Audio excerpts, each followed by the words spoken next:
In the front we can see a huge opening here, modern front grille, and yes, that's taken over from the Toyota RAV4 plug-in hybrid. It's cooperation because Suzuki wanted to enter the European market, didn't want to build an own compact SUV, so they then took it over from Toyota. And then here, of course, with the Suzuki badge. LED is standard for the normal headlamp unit, and the daytime running light is here in the top part. However, standing here right now statically, you see that the outer side is a little bit brighter, but the whole daytime running light is this one actually. Then contrasting lower part right here, so really aggressive design in the front, but overall quite likable, strong SUV character, no doubt about that. And the question is, you rather want the Suzuki badge or the Toyota badge? Tell me already now in the comments, and of course we'll follow it throughout the whole vehicle. The length is at 4.63 m, 15'2" or 182 inches.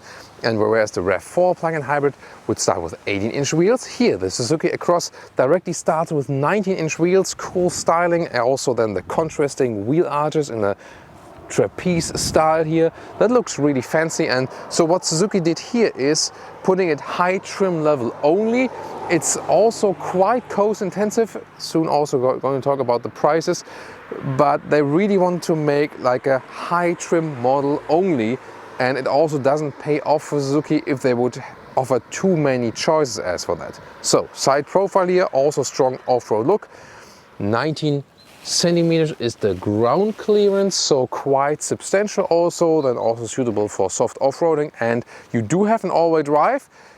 It is this electric all-wheel drive. There's one electric motor in the front, one electric motor in the rear, then making this all-wheel drive, and also the combustion engine in the front. That's how this plug-in hybrid drivetrain works. Soon more about these details.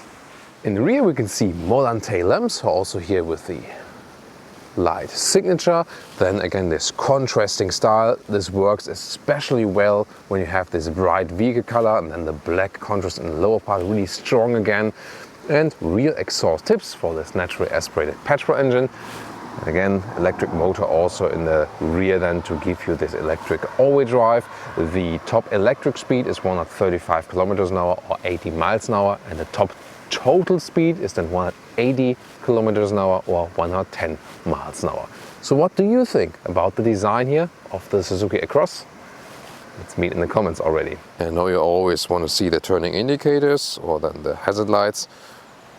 Interesting, so it's not at the place of the daytime running light in the front, but then here inside, that also looks quite fancy, doesn't it? Yeah, and at the rear that looks quite standard. 7.5 inches that ground clearance is, by the way. And now the facts about the plug-in hybrid system.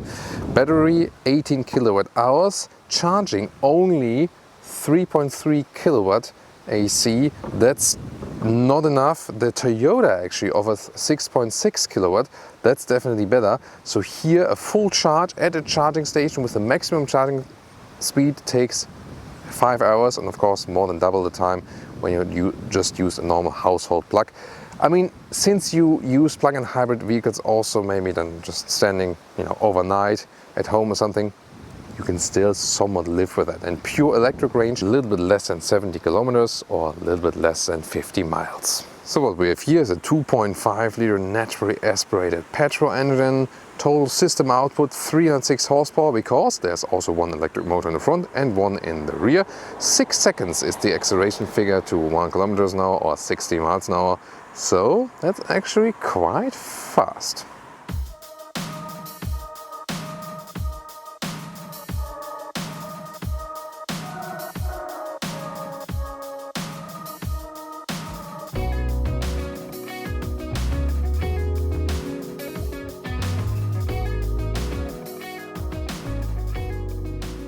This is the car key, Suzuki badge, then door closing sound. Solid. Inside of the doors, a soft and nice leather red cover with red contrast stitching. Way to go. Then inside, yeah, that also looks like in the Toyota RAV4, just with the Suzuki badge here, also red contrast stitching on the inside and high trim everything. Soft touch dashboard, and then here these leather red covers, again red contrast stitches. And also the seats, very interesting with this red contrasting look. And we have here some fabric style like inside here with the red, and the rest then here, especially here, is a rather slick leatherette, so animal-free seating, but you don't feel or see a difference. Good quality, high-grade leatherettes, so nice sustainable choice. So overall, good first impression. And getting inside, of course, a shoe tab, and we have a nice upright seating position, SUV style. You feel pretty much at home. Everything is simple and straightforward, and indeed the seats are also for like slick surfaces, actually quite soft and comfortable, so positively surprised about that. Steering wheel in and out, up and down, so the build quality, what you see and feel here, first impression, is also pretty solid. And then headroom with 1.86 or 6.1, no problem. Interior overview, 7-inch screen on the left, 9-inch screen on the right, and once again soft touch material here with the red contour stitches, pretty nicely done. And here's some inserts here, you can have some cubby holes and glove box, soft touch here once again, compact steering wheel, right side to control cruise control, adaptive cruise control, blind spot monitor, and also the autonomous emergency brake, all standard equipment with this vehicle, thumbs up. Left side to control something of the digital instruments and also for the volume control, and nice to have the very big and thick climate control here in the middle part, manually, easy to control, very good. And also for the seat heating here, for example, straightforward design. Zoom more details to the screen.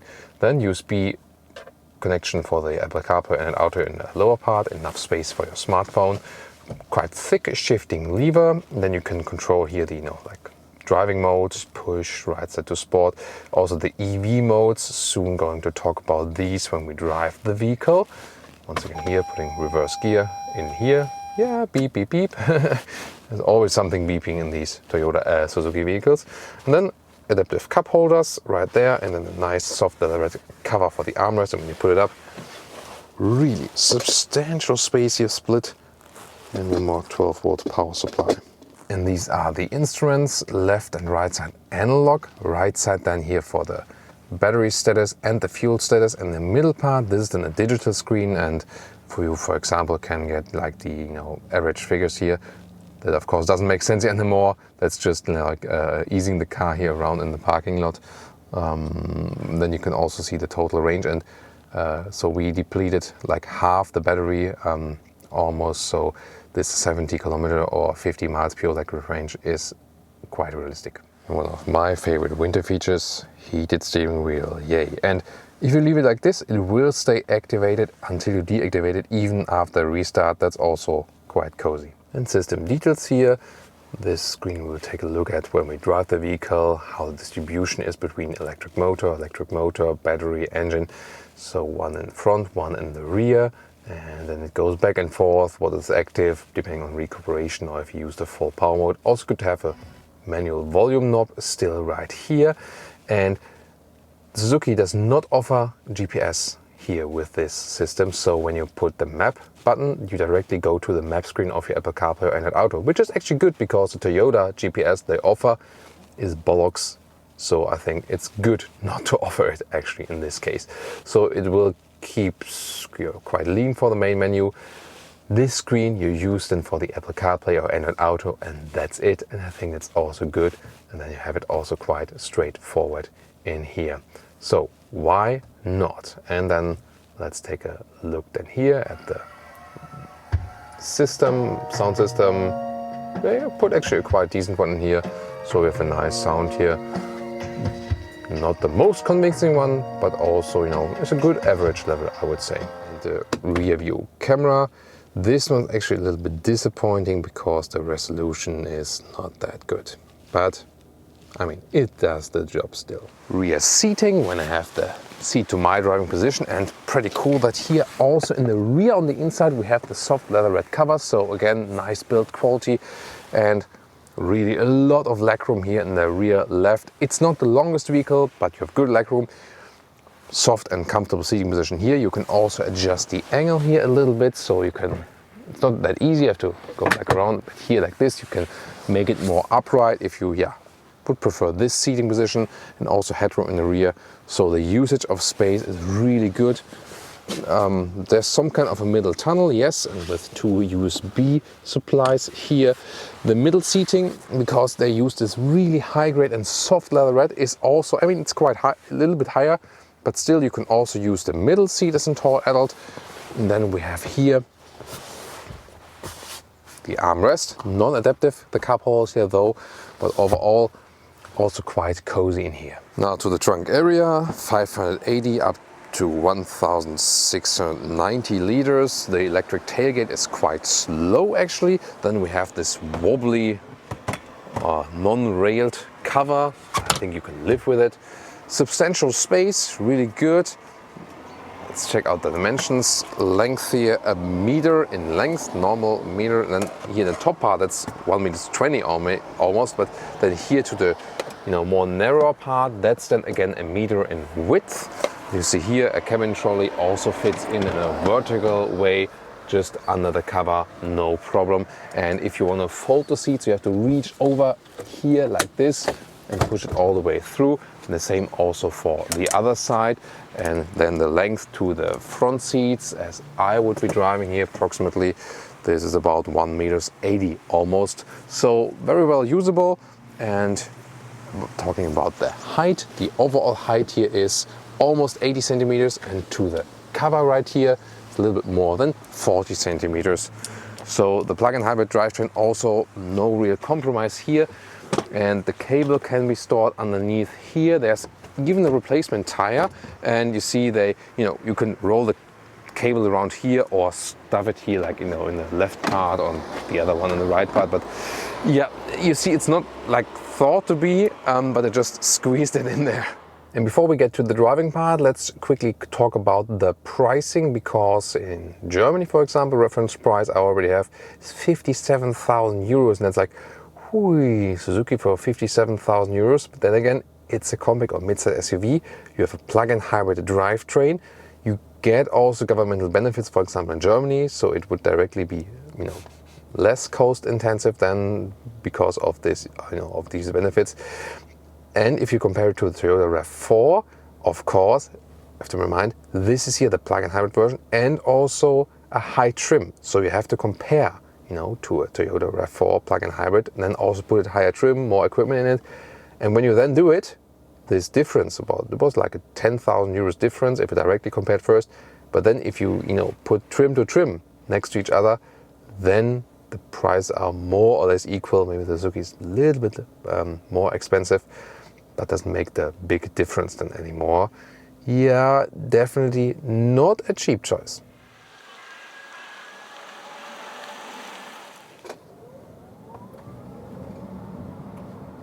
Hey, nice acceleration here in the pure EV mode, and that welcomes you to Thomas's driving lounge with the Suzuki Across.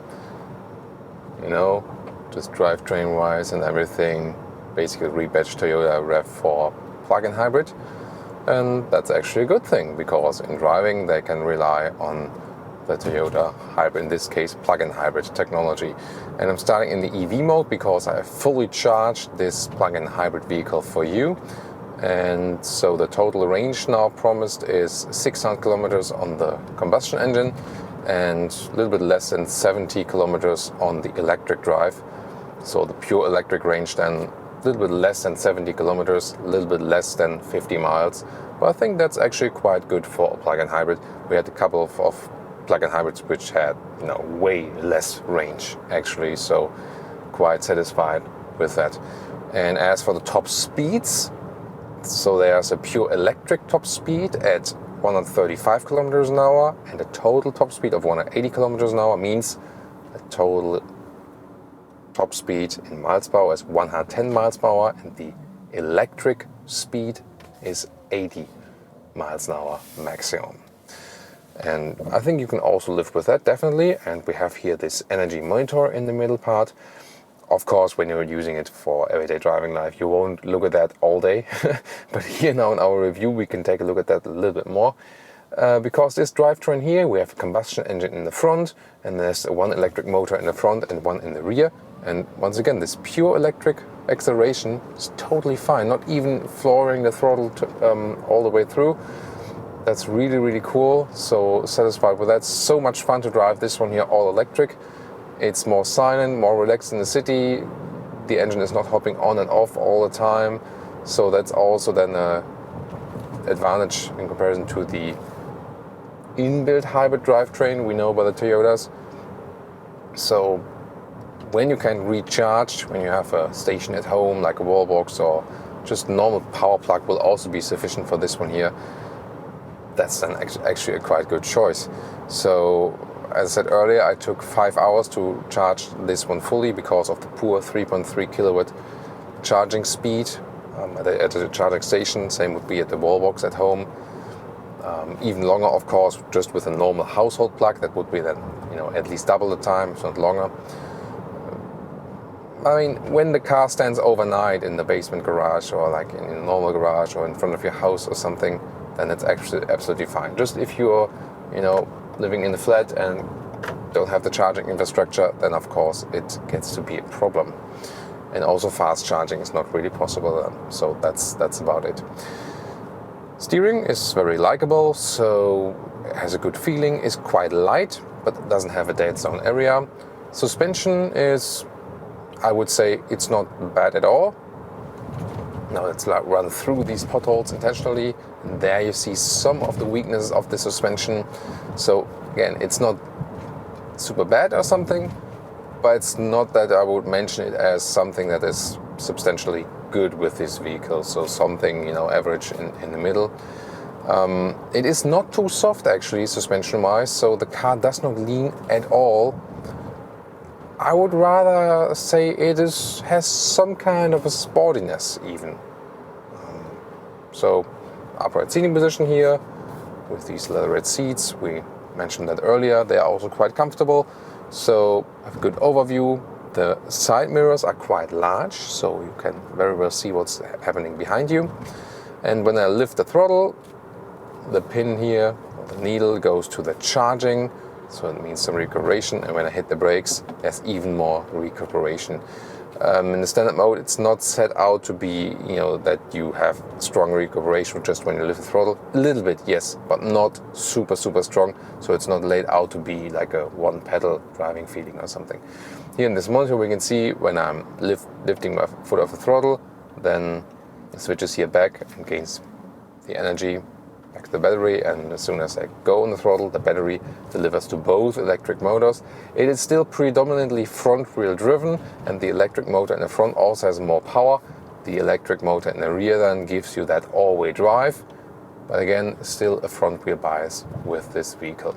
You also have different driving modes. You can go to this Auto EV mode, or you can switch it to the EV mode intentionally.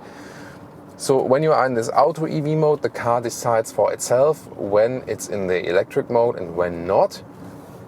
However, when you go to the EV mode, it's, let's say, more stressed. You change the algorithm a little bit, but it won't make such a huge difference, because when the battery is properly charged most of the time, the car will actually drive then in the all-electric mode.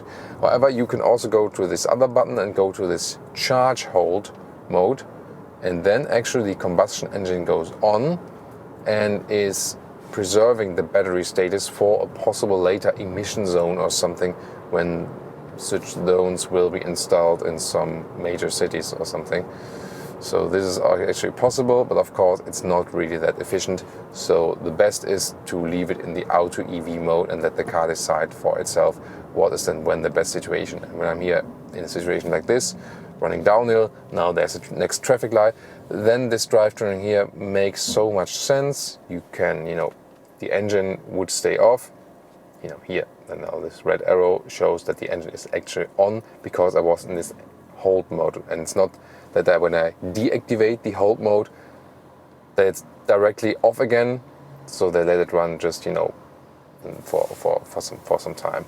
So then again, just for showcasing purposes. What I find quite cool, by the way, I can leave the steering wheel heating on all the time.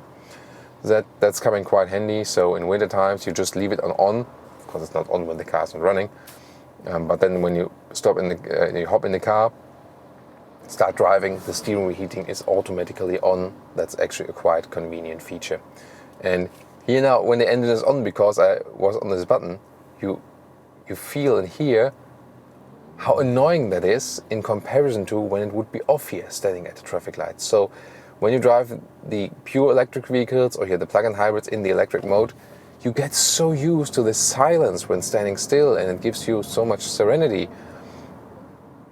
that when you then hear the combustion engine, you think like, what is this? And it's a difference when you have like a great V6 or V8 sound or something, or just then hear, you know, this normal engine, 2.5 liter 4-cylinder, doesn't give you any joy or something, you know. But now the engine is off again, we're rolling downhill using some of this recuperation, and that also makes then, you know, in this typical situation, again, traffic light jumps to red, but here then when you're all electric, you know, you remain silent, all good. It depends, by the way, also on when you use, for example, a lot of heating, you know, that can also, you know, in winter times, can make the engine hop on, for example. So, but when I would have stayed in this EV mode, I'm pretty sure that the combustion engine would have just, you know, left out like this. And yeah, the sound of the combustion engine is not the best one, actually. Really have to say that. But, you know, that's also not the main focus here for today. Mazda CX-5, one of the main competitors, sneakily overtaking us right here. If that guy would know that we have over 300 horsepower system output combined with this plug-in hybrid drivetrain, maybe he would have thought twice. No racing inside the city. Never. Don't do that. So, back to our driving. Once again here, very soft steering, as I said, but still good in control. It's a very neutrally balanced handling. Again, the more I drive it, I have to say that the suspension could be a little bit softer. I mean, it has a sporty look on the outside, definitely. More so even the Toyota.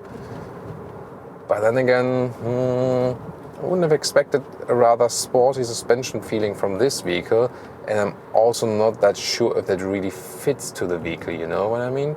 So, yeah, I think it should be a little bit softer, a little bit more forgiving. So we get to the motorway now, and we do our first acceleration test. We, by the way, have a normal mode. We can also go to a sports mode. Now the instruments turn red, sporty time, and that boosts a little bit the acceleration even more. Now we use both of these drivetrains, and we go from 40 kilometers to 80. Let's go. Plop, that's it. Wow. Nice. That was nice. So, really, really cool. And let's test that again with the EV mode and stuff. So now I'm going to the EV mode. Let's see if the engine is being deactivated then.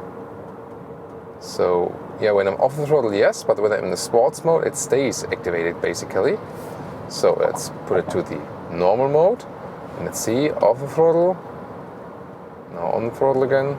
Yeah, it's getting activated. So you see, that system here, even though I'm in this EV mode, so the EV mode does not force it 100% to go back to the EV mode again. There are always some other parameters playing around, you know, like have you pushed the car before and what is going on. So yeah, at the end of the day, I recommend just to leave it in the auto mode or in the EV mode, and the car will do its own thing anyway, and you just forget it. You just, you know, do your thing, and that's it. Then, you know, in the construction lane, we can set the cruise control. It's also adaptive cruise control. And there's also here a lane assist. I can activate or deactivate. And I can also set the distance here with the right thumb to the car in front of us. However, let's see if it's like, yeah. See, that wasn't me. It wasn't me. It wasn't me. So here, yeah, subtle steering assist when it's not keeping the car super centralized here in the construction lane, but when I'm getting towards the side, it's actually aiding me to go back. Maybe, I mean, there could be a situation where I like don't realize it, and suddenly I'm like half asleep. That does happen from time to time, and longer motorway journeys. Everyone has experienced that. Something like, I can still drive, and suddenly you're a little bit, you lost focus, and then assistance systems can help. Of course, you should stop at some time then.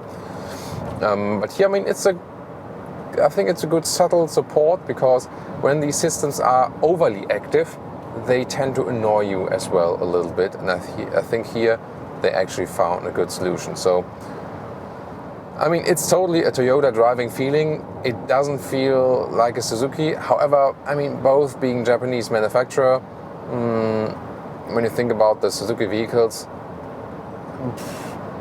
the driving feel of this car does fit to a Suzuki. So it's not that it would be, oh, what have they done there? That doesn't fit at all. I think it's a good addition actually, and why not use this badge engineering? Blind spot monitor here for this Kodiaq RS overtaking us. CT in the side mirror, good addition definitely to the safety systems. And now at 100 kilometers an hour, good highway speed, 60 miles an hour. Now we're in the EV mode again, by the way. And I mean, noise insulation is okay. It's not super silent, but still quite okay. And I think that's definitely a nice highway cruising speed we have here. So, and once again, the seat form overall is really comfortable. And it's also an interesting mix of that you still have some surfaces where you can wipe the car clean and still use non-animal skin surfaces. So that's also a good thing. It fits to the more sustainable approach of this plug-in hybrid vehicle. And we haven't lost substantial electric range yet, so the figures are obviously also really very realistic. And we could always use this recuperation when we go off the motorway and so on and so on. So that's really, really cool. We can also have the eco mode that is reducing the throttle input for even better fuel economy. And there's also a trail mode that is then adapting the off-road system. And there's the Toyota RAV4 plug-in hybrid. No, wait a minute. It's the Toyota RAV4 hybrid, not the plug-in hybrid. So this one, the inbuilt hybrid here, we met on the road. This one here being the plug-in hybrid. But you see from the rear, it's basically the same vehicle. Interesting. But the Suzuki not available as the inbuilt hybrid, just as the plug-in hybrid in this, high trim. And I really have to say, I mean, once again, in interior, when you touch the stuff here, soft touch here, red constant and like climate unit, it's all very well done. Now back to the sports mode, and we want to show you one more time acceleration when we go to a higher speed as well. And now we start from 30 kilometers an hour. The road is all clean just for us. Let's go.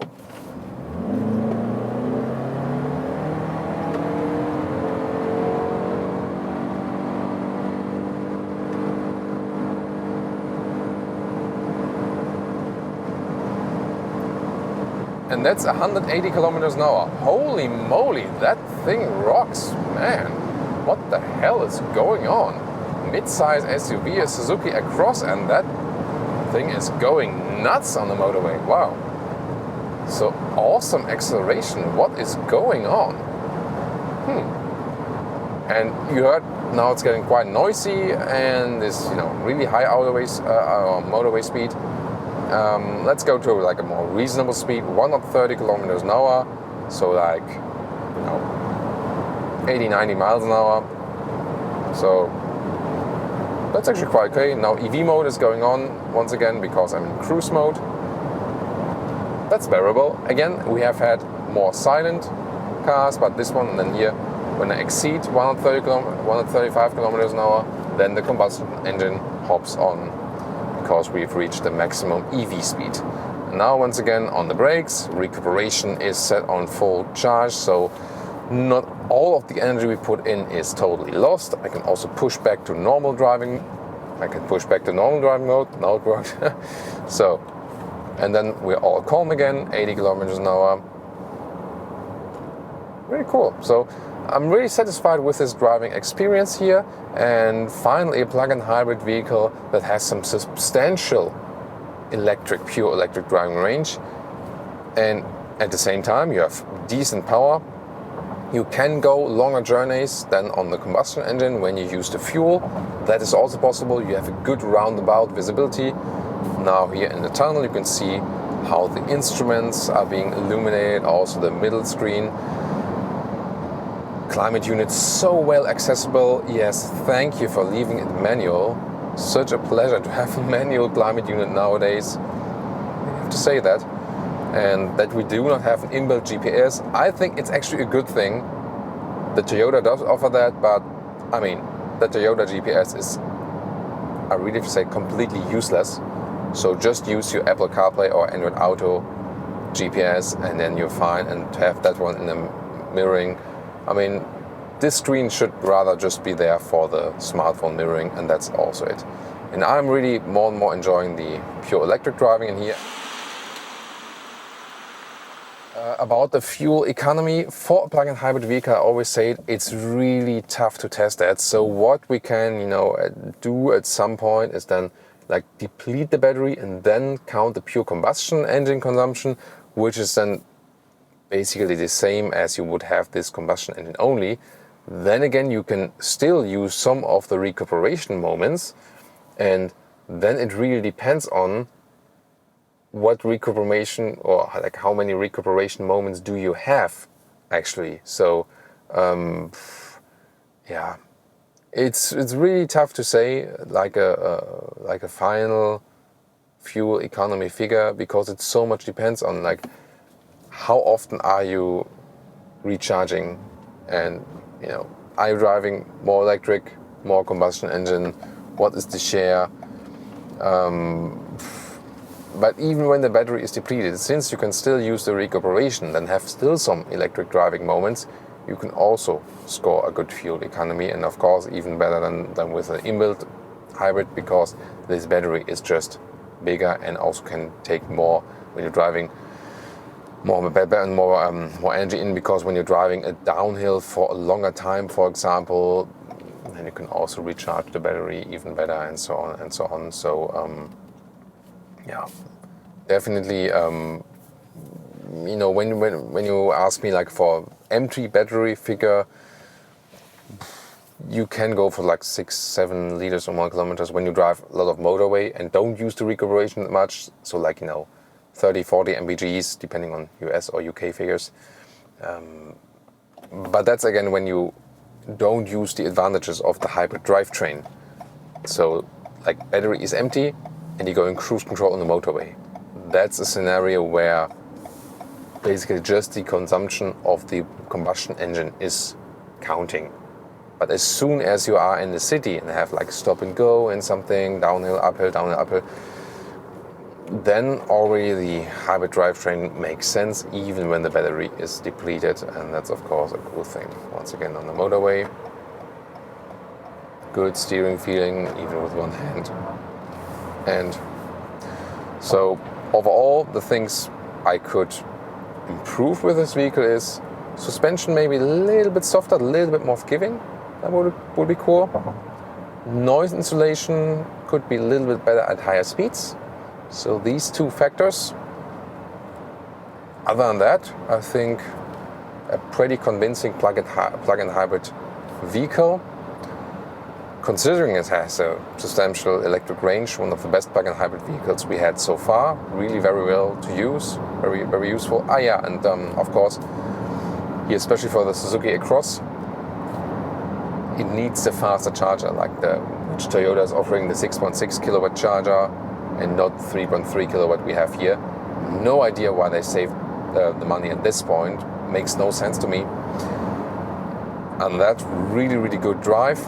And of course, everything we said today in this driving part definitely also counts for when you go for the Toyota RAV4 plug-in hybrid.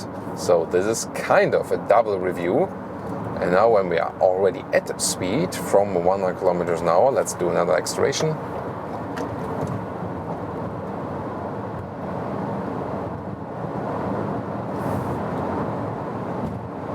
And that's 140.